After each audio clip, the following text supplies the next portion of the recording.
நீதி வழங்கும் போது அண்ணன் தம்பி சொந்தம் பந்தம் பணக்கார ஏழை எதையுமே பார்க்க கூடாதுடா.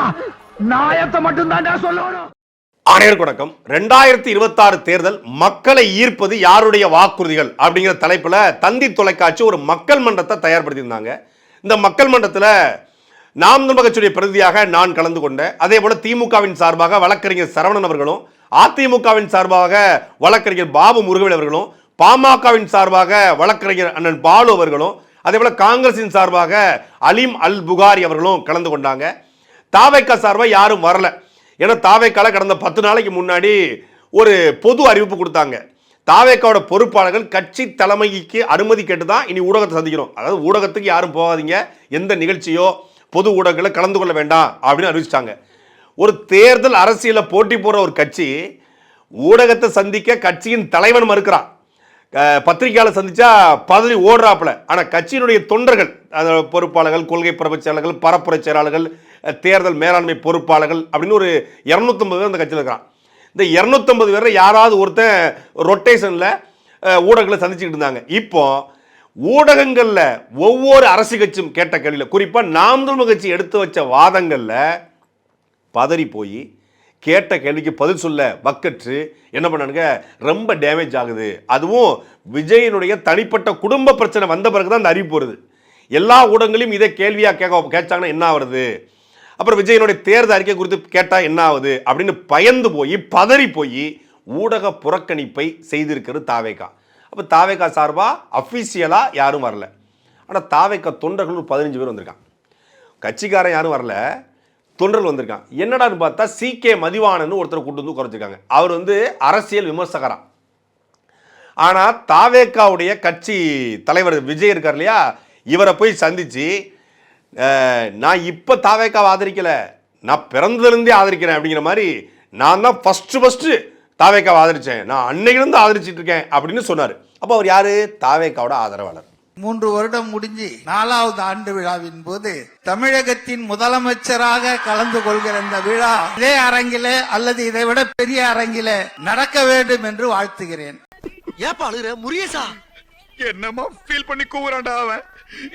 முதல் சுற்று நான் பேசுறேன்.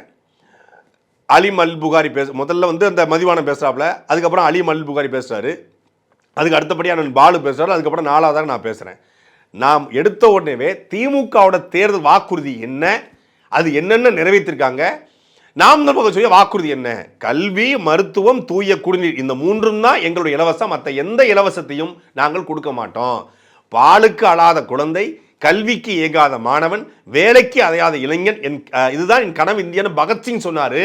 அதைத்தான் எங்க அண்ணன் சீமான் சொல்றாரு. அதுபோல ஒரு தமிழ்நாட்டை படைக்கணும். கல்வி, கல்வி கெட்ட வேலை, வேலை கெட்ட சம்பளம், சம்பளத்தை கொண்ட தன்மானமிக்க பெருமைமிக்க வாழ்வு அப்படிங்கிறத எங்களுடைய லட்சியம். மற்ற எல்லாத்தையும் நானே வாங்குற அளவுக்கான ஒரு பொருளாதாரத்தை உருவாக்குவோம். தற்சார்பு பொருளாதார கொள்கை அடிப்படையில் இந்த நிலமும் வளமும் சார்ந்த தொழிற்சாலை உருவாக்குன்னு சொல்லி பேசிடுறேன். விஜயவே பேசுறீங்க, விஜயவே குறிவச்சு பேசுறீங்க, எங்கள் தலைவர் மட்டும்தான் கண்ணுக்கு தெரியுதாரா, தளபதி மட்டும்தான் கண்ணுக்கு தெரியுதாரா, திமுகலேருந்து 80 லட்சம் வருது, திமுகலேருந்து வீடியோக்கு 2 லட்சம் வருது, திமுகலேருந்து கோடி கோடியாக கொட்டுதுனாங்க.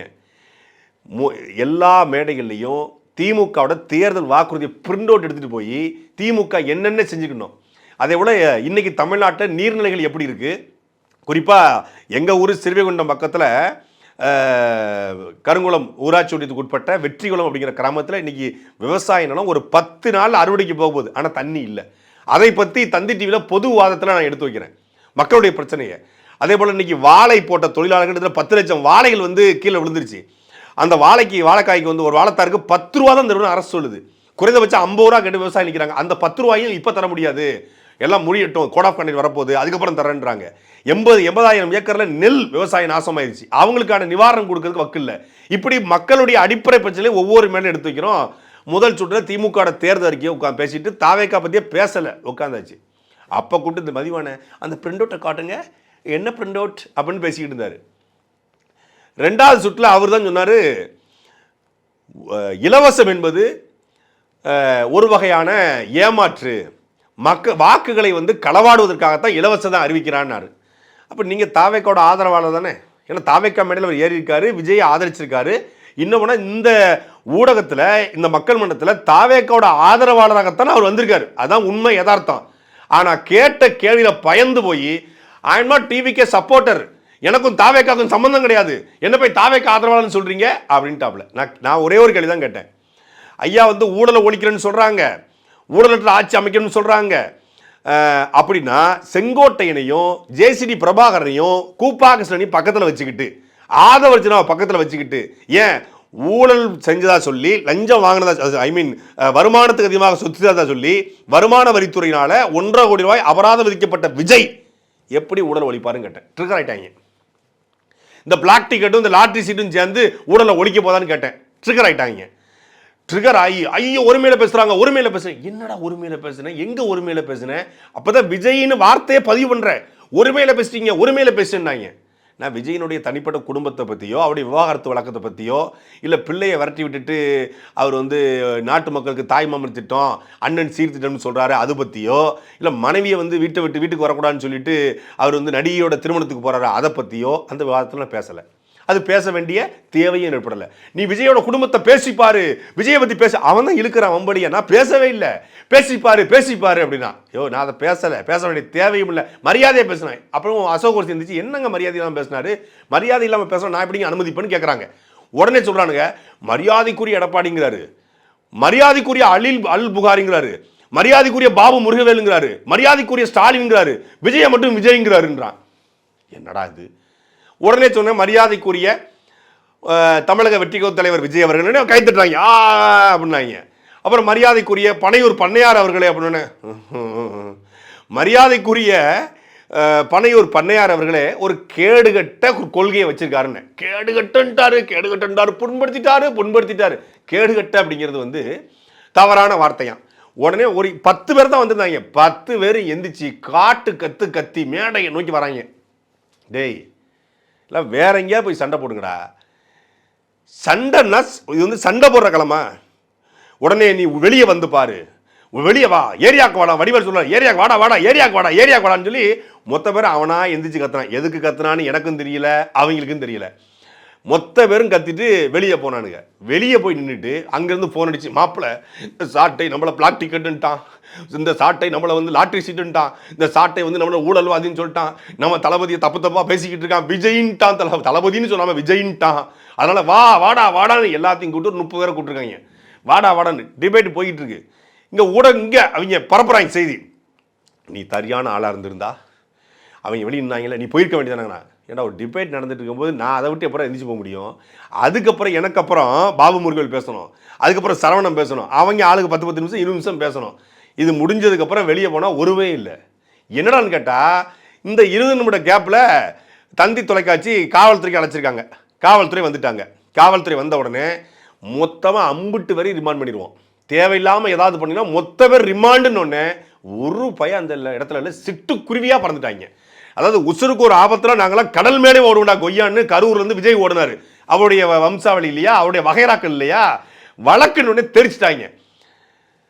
அப்படி தெம்பு துணிச்சல் திராணி இருந்திருந்தா கருத்துக்கு எதிர்கருத்து வைக்க உங்கள் கட்சியில் இருக்காங்களே ராஜ்மோகன், லைலா காலேஜ் ஓனர் லைலா மணி, அப்புறம் இந்த நிர்மல் குமார், இந்த ஆதவ், அப்புறம் வேற புதுசாக 4-5 பேர் சேர்ந்துருக்காங்களே, அவங்களாம் அனுப்பிச்சுவிடு.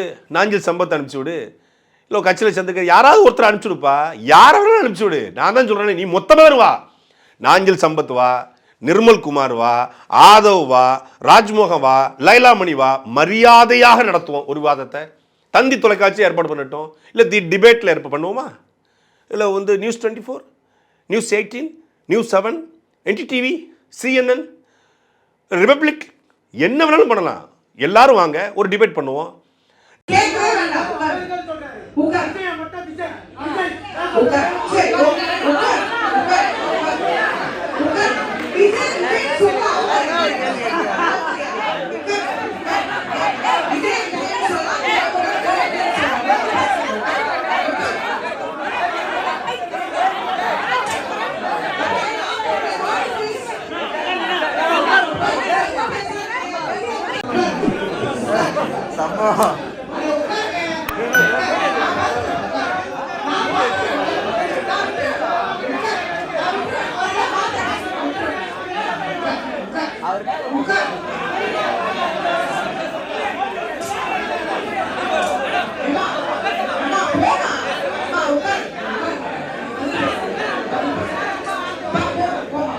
4,37,00,000 ரூபாய் தமிழ்நாடுடைய பட்ஜெட்டு.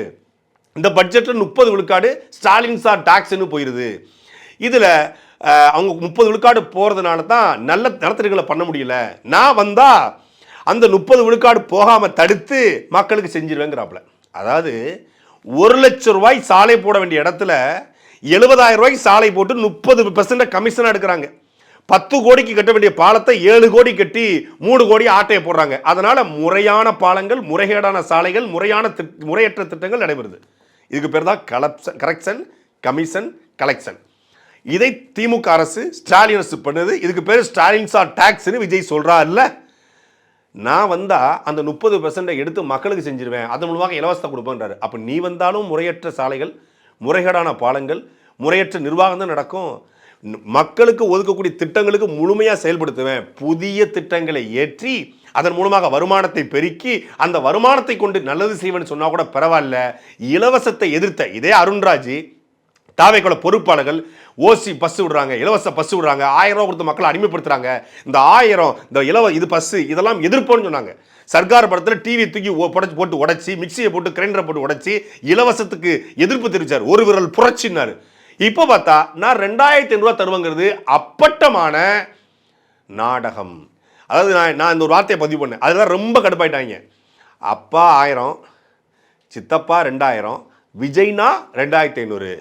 அதாவது இந்த வாக்குறுதிங்கிறது வாக்கை உறுதிப்படுத்துவதற்கான ஒரு வகையான ஏமாற்று திட்டம். மூளையில 30 கிராம் பயன்படுத்துறவங்க கூட, 1300 கிராம்ல 30 கிராம் பயன்படுத்துறவங்க கூட இந்த மாதிரி ஒரு திட்டத்தை வழங்க மாட்டான். 4,30,00,000 30% நான் வந்து கமிஷனா போகாம தடுத்து உங்ககிட்ட கொடுத்துருவேன்னு சொல்றாரு. இது எந்த மாதிரி? அப்போ தமிழ்நாடு அரசு கடன் வாங்கி இலவசம் கொடுக்குது. அப்ப நீங்க வந்தாலும் கடன் வாங்கி தான் இலவசம் கொடுப்பீங்களா? இந்த 10 லட்சம் கோடி கடனை அடைப்பதற்கு விஜய்கிட்ட என்ன திட்டம் இருக்கு? திமுக அரசு கடந்த முறை சொல்லிச்சு, எடப்பாடி பழனிசாமி 9 லட்சம் கோடி கடன் வாங்கி வச்சிட்டாரு. ஒவ்வொரு தமிழன் தலையிலையும் 1,36,000 ரூபாய் கடன் இருக்கு. நாங்க வந்தா இந்த கடன் சுமையை இறக்குவதற்கும் மீண்டும் கடன் வாங்காமல் தடுப்பதற்கும் நாங்க பொருளாதார கொள்கையை வகுப்போம் என்று திமுக 2021 தேர்தல் அறிக்கையில் சொன்னாங்க. இதை அதே மேடல பதிவு பண்ணிட்டு, அதே போல விஜயும் கடன் வாங்க மாட்டாரு என்பதற்கு என்ன வகையான திட்டம் இருக்கு? விஜய் கடன் சுமையை குறைப்பதற்கு என்ன திட்டம் வச்சிருக்காரு? விஜயனுடைய பொருளாதார கொள்கை என்ன? இதெல்லாம் கேள்வி கேட்டா அடிவயிறு எது எரியுமா இல்லையா? பதறுமா இல்லையா? பதறிட்டாங்க. பதறி கதறி கத்தி கூப்பாடு போட்டு அதை வீடியோ எடுத்து சாட்டையை பதறவிட்ட தாவேக்கா, சாட்டையை ஓடவிட்ட தாவேக்கா, நீ மட்டும் வெளியே வந்திருந்தன்னா தம்பி ஏதோ சிகப்பா இருக்கான், பேசிட்டு மட்டும்தான் இருப்பான் அப்படிலாம் நினைச்சிடாதீங்க, சரியா?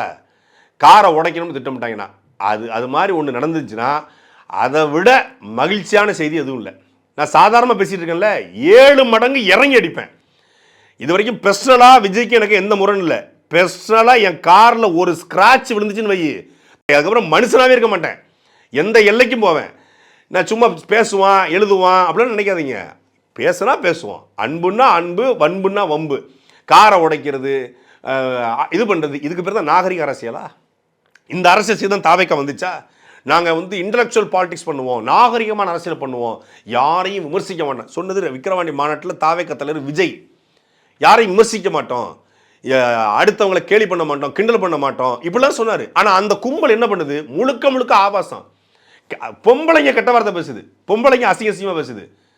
நம்ம பொதுவாக பெண்களை நம்ம வந்து மரியாதையாக நடத்துறது, பெண்களை வந்து ரொம்ப கண்ணியமாக நடத்துவோம், பெண்களை மரியாதையாக பேசுவோம், பெண்களை வந்து கண்ணியமானு நினைக்கிறோம். ஆனால் நாகரிகமற்ற முறையில் கேவலமாக அசிங்கமாக பேசுகிறவங்கள பெண்களாகவே மதிக்க மாட்டேனா. பெண்களுக்கு தான் அந்த ரூல் உண்டு. பொதுவாக அந்த இந்த படத்தை சொல்ல கார்த்தி, நான் பொம்பளைங்க ரொம்ப மதிப்பேன், ஆனால் உங்களுக்கு அது இல்லடியும் வரல. அது மாதிரி நீ கேவலமாக என்னைய பேசும்போது, அம்மா தாயே, பெண்ணியமே, குலவிளக்கே, குலமாதாவே, மங்கையர் குல திலகமேலாம் நான் கையெடுத்து கும்பிட்டு இருக்க மாட்டேன். நீங்க ஆத்தான்னு சொல்லி நான் அம்மானு விட்டுருவேன். நான் பொம்பளை ரொம்ப மதிக்கிறேன், இப்போ எனக்கு வேற வழியே இல்லைமா. ஒரே ஒரு கேள்வி தான் கேட்ட அந்த மதிவானனை, பெரிய மனுஷன், நீங்க ஒரு படித்தவர், 36 வருஷம் நான் சினிமாவில் நடிச்சிருக்கிறேன், என்னைய வந்து முதலமைச்சர் ஆக்குன்னு ஒரு நடிகை வரான், அவனை ஆதரிக்கீங்களா? உங்களுக்கு வெக்கமாலையான்னு கேட்டேன். அந்த ஆள் ட்ரிகர் ஆகிட்டாப்ல. பிபி இருக்கும் பொழுது பைல்ஸ் வர இருக்கும் போல இருக்கு.